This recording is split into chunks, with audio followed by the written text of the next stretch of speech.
কিন্তু এই ছেলেটার মতো ট্র্যাজিক হিরো ব্রাজিলিয়ান ফুটবলে হয়তো আগে কখনো আসেনি। হ্যাঁ, আজ কথা হচ্ছে ফুটবলের রাজপুত্র নেইমারকে নিয়ে। নিন্দুকেরা বলেন নেইমার নাকি খেলতে খেলতে ইচ্ছে করে পড়ে যান, চোট পাওয়ার অভিনয় করেন। কিন্তু তারা হয়তো এটা জানেন না, নেইমার ফুটবল ইতিহাসের একমাত্র খেলোয়াড় যাকে 1000-এরও বেশি সময় ফাউল করা হয়েছে। মাত্র 6 বছর বয়সে ফুটবলে হাতেখড়ি হয় নেইমারের।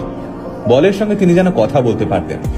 গোল তো অনেকেই দিতে পারে, কিন্তু ফুটবল খেলাটা যে একটা শিল্প, সেটা হয়তো ছোট্ট নেইমারকে দেখলে বোঝা যেত।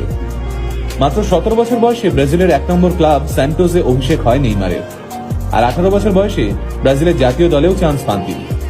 এখানে জানিয়ে রাখি, নেইমার সেই একমাত্র খেলোয়াড় যিনি ইউরোপের কোনো বড় টিমে না খেলেও ব্যালেন ডিওরের জন্য নমিনেশন পেয়েছিলেন, তাও আবার মাত্র 21 বছর বয়সে। নেইমারের যখন 18 বছর বয়স, তখন থেকেই তাকে নিজের দলে নেওয়ার জন্য ব্রাজিলের মাঠে হতে দিয়ে পড়ে থাকতো